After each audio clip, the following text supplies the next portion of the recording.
Welcome, wrestling fans. Welcome to Curtain Jerkin. As always, I'm your host, Jacob Grondy, reporting for the Main Event Marks YouTube channel. You can also check me out on Spotify. However you're listening to my voice, I appreciate it. It's been a minute. I put out the prediction videos, or not videos, excuse me, content for NXT Battleground and New Japan Dominion. I'm going to put out the review for New Japan Dominion here in a little bit, but this is the review for NXT Battleground. But before we get into that, I'd like to talk about a few things. MJF is back. Great promo running down all the guys who are on top in AEW. And then Rouge comes out. Seems kind of random, but I think this is great because, MJF had a cartoonish vibe before. I think that was the one thing that kind of held him back. The one little, I would say, chink in his armor was he was a little too goofy, a little too silly. I mean, the kangaroo kick, it worked for the Adam Cole angle, but now that they kind of are done with the Adam Cole angle, it seems like they need to give him a little bit more ruthlessness. Hence, the Triple H 2001-esque leather jackets and things like that he's been wearing, but also he needs to be ruthless bell to bell, and I feel like Rouge is someone who is ruthless bell to bell. So with MJF, getting choked out by the camera cords and launched into the barricades, him overcoming that and able to maybe give a little bit of that back to Rouge, I think would be a good little arc in his story before he, maybe wrestles Swerve, maybe wrestles Will Ospreay, the guys that he kind of ran down. He might also wrestle Ricochet because Ricochet is leaving the WWE. Excuse me, guys. I remember Ricochet and, kind of unrelated, Chuck Taylor, who has recently had a pretty much a career-ending injury.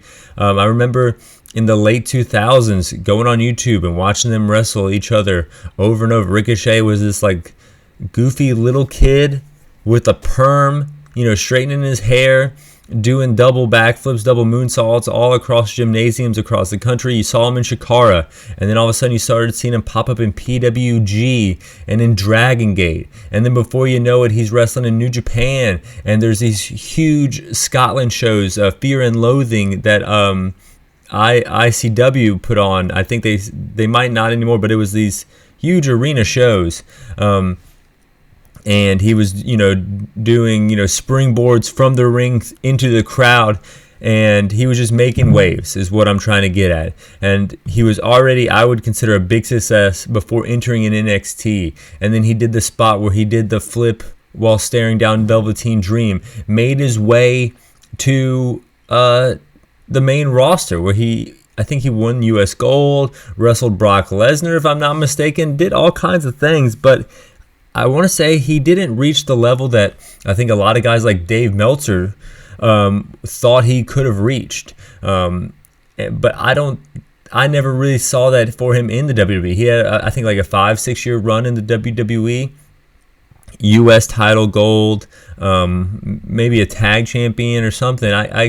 He did his thing. And I think, if you look at everything he's done in wrestling, a 5-6 year run in WWE is a cool little notch on your belt to a great career that he's already had and probably going to continue to have. If he signs with AEW, that would kind of make sense. That's the one thing that he really hasn't done in his career. He's done New Japan before. He's done WWE. He's done NXT. He's won the Battle of Los Angeles twice. He's been the world champion of Lucha Underground.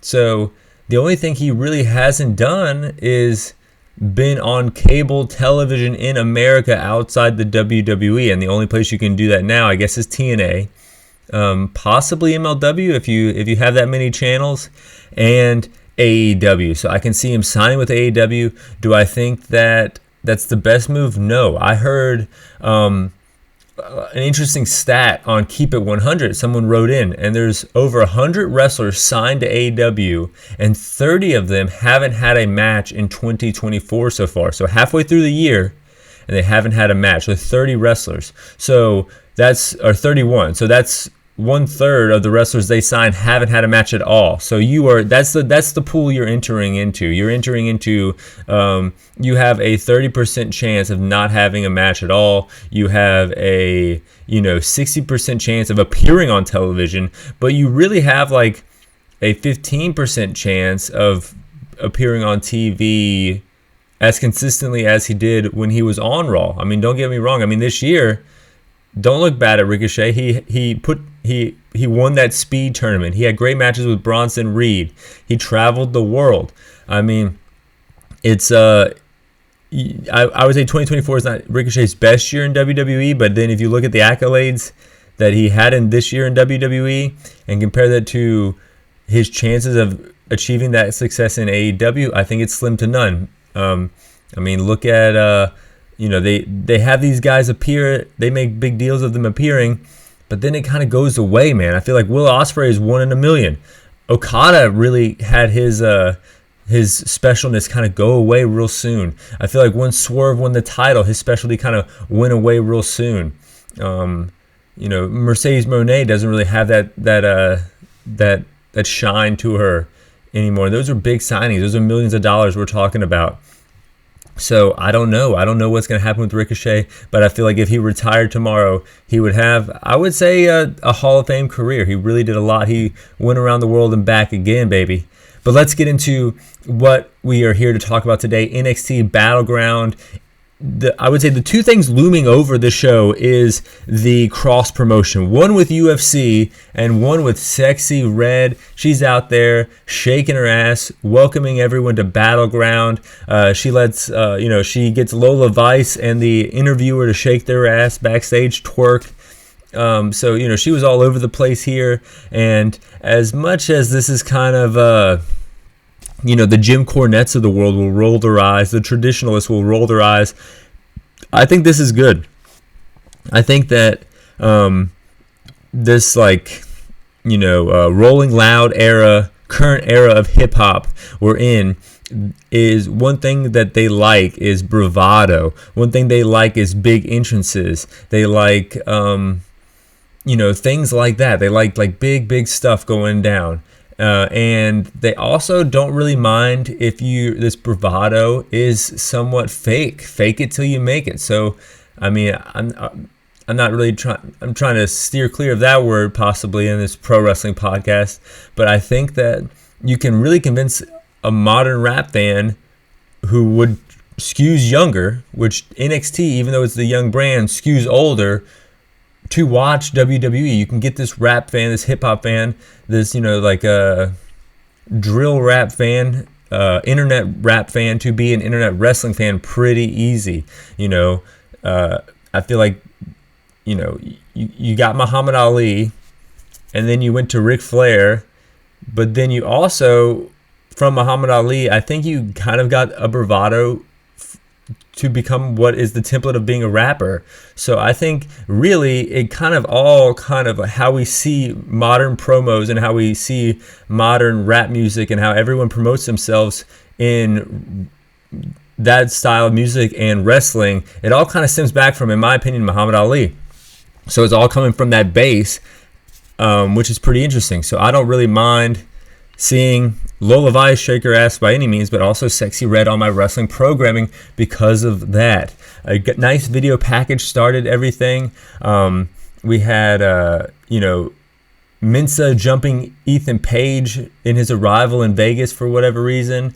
Shayna Baszler warming up with Jamal Hill from UFC. A lot of UFC fighters in the crowd here. A little more crossover. This was in the UFC Apex, which is pretty much the UFC Performance Center, if you will. Josh Briggs vignette, watching footage of his NXT days past, really good. Maybe even better than Josh Briggs. Maybe this Josh Briggs video package is better than Josh Briggs. Lots of video packages here.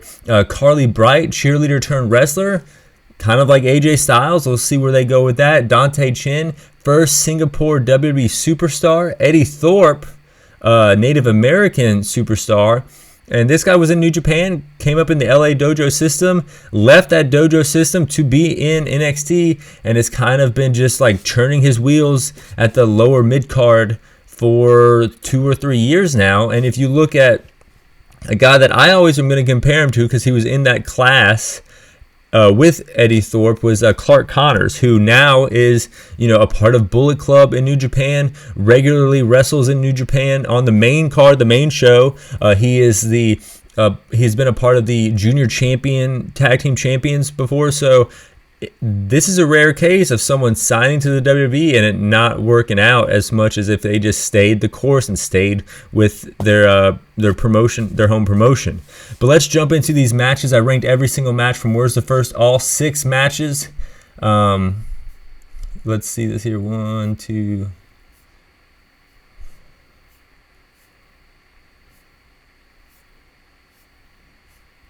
Yeah, all 6 here. And number 6 was the first match. North American Women's Championship. The entrances, Sol Roca has this face where I thought she was winning. I don't know. I picked her to win in my predictions, and I felt good about it when I saw this glow on her face, but, we'll get to that. And then we had Lash Legend come out. She, I felt like maybe she could win too. One loser of the match is Booker T. He got hit early on. Something happened. He got off the mic. It was just Vic Joseph calling the action for a while there. 2 women on Lash Legend as she climbs the ladder. That was kind of cool. Jordan able to get on top before being pulled off in both directions here. One lady had her legs, one lady had her arms, and they were kind of stretching her over the top rung of the ladder. I've never seen that spot before, and it's cool to see spots you've never seen before in ladder matches because as wild as they are, they can get formulaic, and you don't want to hope for something crazy to happen, but you kind of are looking for something crazy to happen, and this was something that was crazy but not dangerous. Almost a sunset flip by Sol Roca, but she couldn't get Lash Legend over, but then all 5 ladies picked up Lash Legend and dropped her from the ring over the rope, ass first onto a ladder. That looked rough. And then I was surprised to see Kalani Jordan win the whole thing. She's now the first ever North American Women's Champion. Maybe that means they have more for Lash Legend. I mean, she's tied into a lot. And Sol Roca, because I thought that they were shoe-ins to win this one, but it was Kylie Jordan who got the victory here. I ranked this match number 4. It was the first match. It had its moments, but it gets a 4 out of 9 on my 9-point ranking system. The 5th best match on the show, going into the top 5 here, NXT Tag Team Titles. The Good Brothers, been around the block and back again, as I like to say, versus the champs, Axiom and Nathan Frazier. And there's no way they were losing these match tonight because they had matching tights. That's one thing they were missing here, was these matching tights. They got the mask, they got the long hair, they flip around. These guys are cool. Good Brothers cut the ring in half. Axiom in trouble. Frazier with the hot tag. He was in control until Gallows hit a snug, awesome looking sit down powerbomb. Anderson hits a spine buster. These guys are good. Cat's out of the bag. They've been at it. They've been teaming for 10 years. And they're good. Can't hit the Magic Killer though. Axiom able to get the sleeper on Gallows. Almost wins it there. Huge fireman carry cutter off the top rope to Axiom. 1-2. He won't quit. Frazier flies so fast he almost misses Gallows over the top rope. Spanish fly. Then a huge Phoenix splash onto Carl Anderson. 1-2-3. Champs retain. This match gets a 5 out of 9. Men's title match. The main event here, I rank at number 4 out of 6. It was, don't get me wrong, Trick Williams is the man going up against Ethan Page, first match ever in NXT. But this was a good show, I would say. Page drives Williams into the steps in the early going. Page trying to wear Trick down and control the pace. Trick does the Okada dive over the barricade. Rock bottom by Trick. 1-2, no. Page dumps the champ through a table. Ego's edge. 1-2. Trick kicks out. Crowd wants Trick. Whoop that Trick. They're chanting. Trick shot. Boom. Huge knee. 1, 2, 3. I rank this match a 6. Trick Williams celebrating with Sexy Red at the end. That's the cross promotion you want. The big star, the guy who comes out while everyone chanting, whoop that Trick. His name is Trick. There's a double entendre there. There's a cool chant. You got, your star, the rapper star, her coochie is pink, her booty hole is brown, and she's dancing with gold in the ring to close the show. You gotta love it. But that was only number 4 out of 5. They did this match did not make the podium, but what did make the podium, NXT Underground. This is kind of like Josh Barnett's Bloodsport, no ropes, MMA influence, Lola Vice versus Shayna Baszler. The entrances were cool, coming out in the gi and disrobing to wrestling tights. Awesome little spot here. One spotlight shining over the ring. The pageantry and the is what set this match apart and what made me rank it above even the world title match here. Shayna almost getting choked out in the early going, but then goes to the floor. A little bit of WWE here using the table, a lot more than I thought they would. But, it is WWE at the end of the day. Vice dodges a knee strike. Shayna ends up hitting her knee on the table. Vice takes control, going after the knee, trying to stop Baszler from using the knee, of course. Baszler chokes her out, though. Trying to choke her out. Baszler then exposing the knee. Misses Lola Vice again. Vice lands a kick, dropping her back out of the ring. Spinning back fist and clobbering blows from Lola Vice causes Shayna Baszler to get TKO'd. This one was good. I rank this a 6 out of 9 and third on the show. Number 2 on the show, the women's title match, Jordynne Grace, TNA champion versus Roxanne Perez. Honestly, all of these 3 matches are interchangeable. They're all kind of the best match on the show. This is just how I have them placed. I thought all 3 of these last matches I'm talking about made the show, were the best match on the show. If you told me that one match was better than the other, I wouldn't argue with you. But this was, wild to see Jordynne Grace, TNA champion, cross promotion. We talked about cross promotion. Here I am mentioning UFC and Sexy Red without mentioning this huge cross promotion of TNA. Who would have ever thought 15 years ago we would have seen the TNA women's champion in the ring with NXT? I guess 10 years ago, NXT was like very, very small, but was it Paige was the champion 10 years ago? I don't know. Grace bleeding from the mouth early, huge powerbomb off the top from her. This kind of women's dream match here, not just because TNA and WWE, but Roxanne was the ROH champion for a while during the pandemic. Jordynne Grace, of course, cutting her teeth in the Indies and then in TNA during that time, a little bit before that as well. These ladies have been like kind of the earmarked next gen for like 6 or 7 years now, and here they are, more or less. I would have put this match as the main event on the pay-per-view, but it was a co-main event in my opinion. Paxley, though, her sneaky weird ass comes in, tries to steal the Knockouts title, gets stopped by the former Dana Brooke, now TNA star. Grace is like, what the hell are both of y'all fighting over my title for? Drops both of them, gets back in the ring, hit with the Pop Rocks 1, 2, 3.